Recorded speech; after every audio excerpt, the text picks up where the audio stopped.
여러분, 썰마마입니다. 안녕하세요. 우리 회사 대표님은 60대 중반이신데 10살짜리 아드님과 따님 세 분이 전부 어머니가 다른 분이십니다. 남존여비 사상이 아주 강한 분이시지요. 동경지사에 나가 있는 30대 후반인 여성인 나한테 늘 곤욕스러운 일 중 넘버 원을 꼽자면 대표님이 업무차 동경을 들어오실 때 한두 번도 아니고 같이 잘 여성을 준비해달라는 주문입니다. 요즘 세상은 그냥 고발해버리면 될 일이지만요. 90년대 초는 노동법에 저촉되는 일이 파다하다 해도 알면서 그냥 참아야 하는 것들이 더 많았지요. 나도 동경에는 아는 사람도 별로 없고 대표님 부탁을 여러 번 빵꾸냈던지라 그날은 단단히 좀 하라고 야단까지 맞았습니다. 회사에서 다른 일도 골아파 죽을 지경인데 세상에 내가 채용사도 아니고 생각도 못해 사돈이 한국 클럽을 운영하니 그 어려운 관계인 사돈을 다 찾아가서 같이 묵어줄 직업 여성을 한 분 부탁했지요. 말 같지 않은 부탁을 받은 사돈 마마상은 그래도 오후 8시쯤 사장님을 모시고 자기 칵테일 클럽에 와서 한잔하면 옆에서 헬퍼를 하던 호스티스를 딸려서 보내주겠다고 허락을 하는 것이었습니다. 한 가지 큰 일을 해결한 것 같아서 사돈에게 참 감사했습니다. 일본도 요시와라라고 하는 직업 여성이 있는 곳도 있지만 외국인 손님은 거의 안 받고 내국인도 예약제로서 신분이 검증되어야 받습니다. 뭐 여성의 위생관리라는 이유도 있지만 그런 부분은 돈이 있어도 해결이 어려운 데가 일본이었습니다. 죄 없는 나는 그날 저녁 대표님을 모시고 거래처 몇 분들과 사돈 칵테일 클럽에 갔지요. 내가 내 친구랑 자유롭게 한잔하는 일은 즐거운 일이지만 주정뱅이 대표님과 억지로 세팅된 곳에 가서 같이 마셔드리는 것은 중노동의 연장이었습니다. 긴장하고 앉아서 대표님 통역해드리는 것도 뒷골이 땡길 정도로 피곤했지요.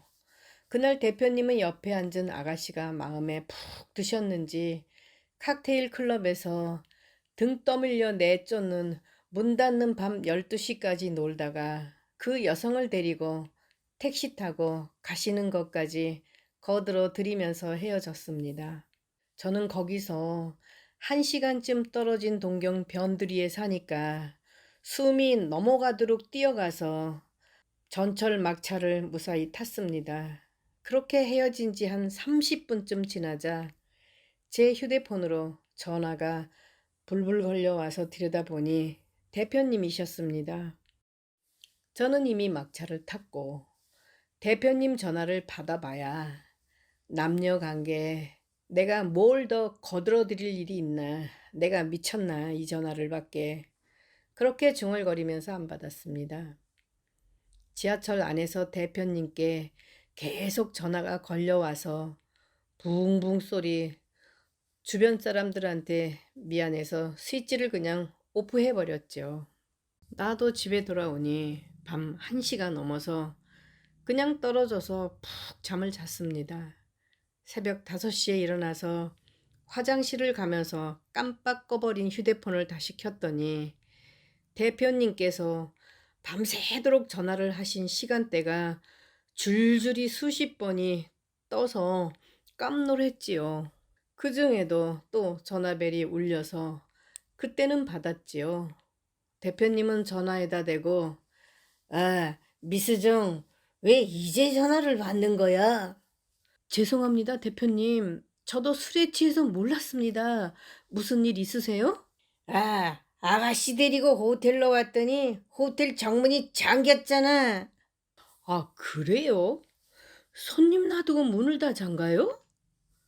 저도 호텔 가서 자본 적이 없으니 일본 고모님께 알아보고 바로 전화 드리겠습니다. 그리고 저는 일본 고모님께 전화를 드려서 물어봤더니 일본 비즈니스 호텔은 그 어디라도 밤 12시에는 문을 걸어 잠근다는 것이 규정이라고 합니다. 대표님, 일본 비즈니스 호텔은 밤 12시부터 새벽 5시까지 어디라도 걸어 잠근대요. 그러니까 12시 전에 귀가해야 하나 봐요. 아, 아가씨 데리고 기분 좋게 갔다가 내가 이게 무슨 꼬라지야, 여기서. 거기가 어디신데요? 어디긴 어디야. 24시 다방이지. 아니, 그럼 이 추운 날 다방에서 날가방을 다 까신 거예요? 지금 5시가 넘어서 호텔 문 열어 놓았을 거예요. 그럼 뭐해? 그 아가씨가 새벽 4시에 지하철 다닌다고 그냥 가버렸다고. 아이고, 제가 어려운 사돈한테까지 부탁해서 보내드린 건데 아깝네요. 뭐 이따위 경우가 다 있어. 12시에 호텔 문을 걸어 잠그다니.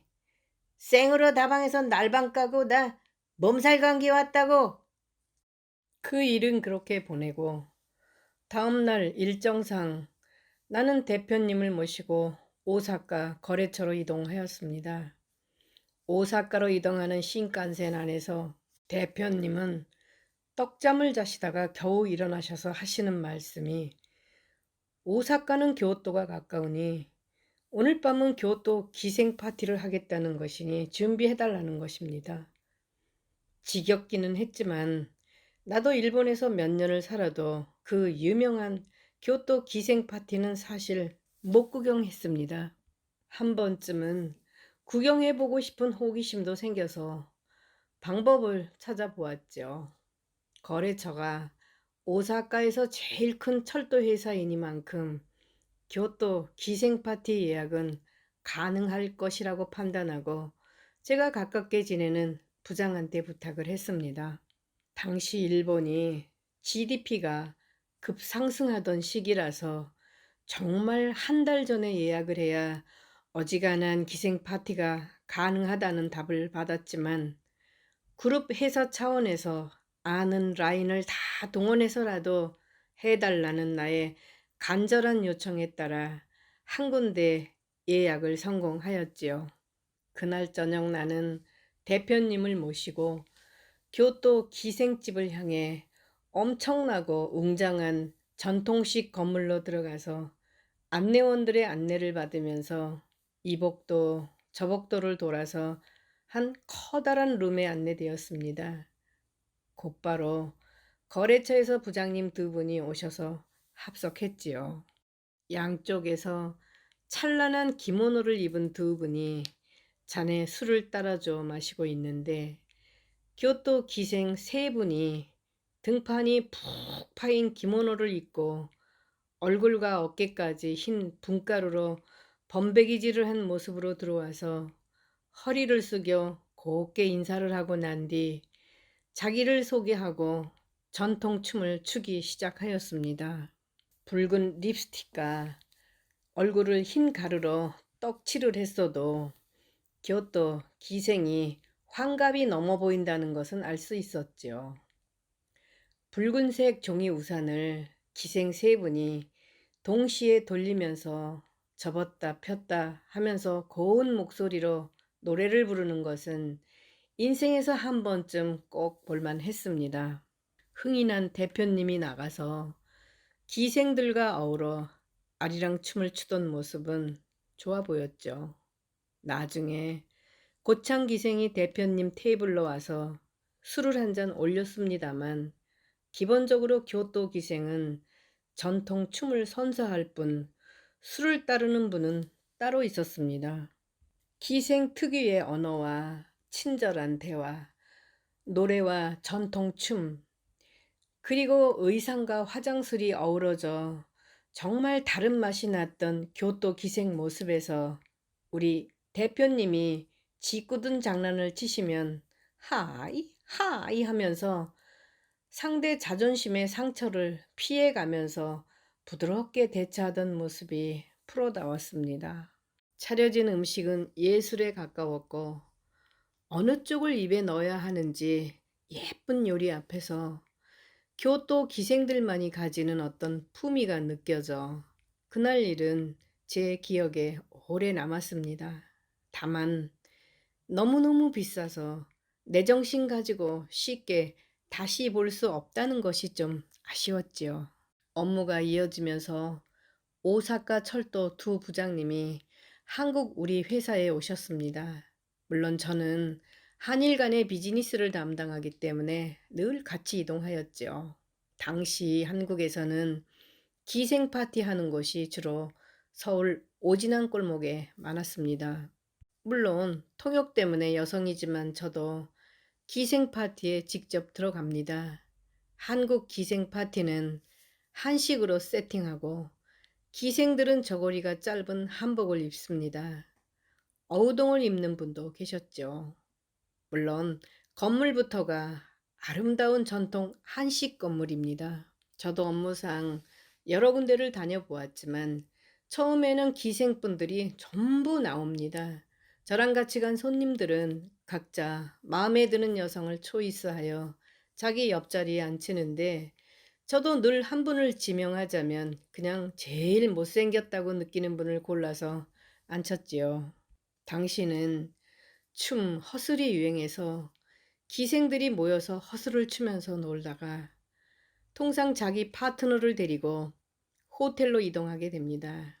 저야 여성이라서 거기서 끝나고 통상 호텔로 돌아가는데 어느 날인가 제 호텔방에 딩동벨이 울려서 나는 아무 생각 없이 문을 열었던 적이 있습니다. 여느 때처럼 호텔 보이가 물이나 세면도구를 가져온 줄 알았던 것이었죠. 그런데 그날 호텔 보이가 아닌 호스트 한 분이 오셔서 발 한쪽을 문에 밀어 넣으면서 손님, 서비스 차지는 전부 선결제 받고 서비스하러 왔습니다. 하는 겁니다. 저 손님, 룸을 잘못 찾으신 것 같습니다. 저는 그 누구도 부른 적이 없어요. 네, 저는 서울 엔지니어링 사장님이 동경 지사장님이 오셨다고 가서 서비스 하라고 해서 왔습니다. 그래요? 서비스는 됐어요? 하면서 문을 닫으려고 하자 그분의 발 한쪽이 이미 호텔 방 안으로 깊이 들어와 있어서 문이 닫아지질 않는 것입니다. 나는 그분을 떠밀면서 닫으려고 하자 버티시면서 하시는 말이 최 사장님이 결제는 다 했으니 돈은 더 추가로 안 받습니다. 저기요, 돈 배틀하고 안 할 테니까 저를 위한 서비스는 그냥 끝난 것으로 하시고 뭐 그냥 들어가시죠. 어, 제가 마음에 안 드십니까? 마음에 들고 안 들고가 어디 있습니까? 이건 우리 거래처 사장님이 내 의사도 안 묻고 정말 결례를 하신 겁니다. 저요, 제가 퇴짜를 맞는다는 것은 저도 자존심이 상해서 못 돌아갑니다. 죄송합니다. 내가 이제 30대 후반인데 이 젊은 내가 돈을 받고 해도 이상하지 않은 나이에 돈 주면서까지 남자를 내 쪽이 더 자존심 상하는 거 아닌가요? 손님, 그렇다면 제가 여기서 너무 일찍 나가면 혼나니까 일찍 커피숍에서 차나 한잔 하시면서 1시간만 같이 죽여주세요. 거기까지는 봐주실 수 있죠? 어차피 떠다 밀어도 안 갈 남성이라 나는 옷을 챙겨 입고 갈 테니 먼저 내려가 있으라고 했습니다. 그날 나는 커피숍으로 내려가서 그 남성분에게 호스트일 망정 자기 직업에 대한 자존심이 강하다는 것을 하나 배웠습니다. 손님한테 퇴짜를 맞았을 때 그 기분까지 나는 몰라주었던 것이었죠. 다만 나도 거래처 사장님한테 코가 끼어야 할 명분을 안 만들어야만 했으니까요. 나는 나 나름대로 궁금한 것이 있어서 질문을 몇 개 해 보았습니다. 사랑을 나누는 것은 마음으로, 정신으로 나누어야 하는데 어떻게 아무하거나 아무 때나 남녀 관계를 할 수 있느냐고 물었죠.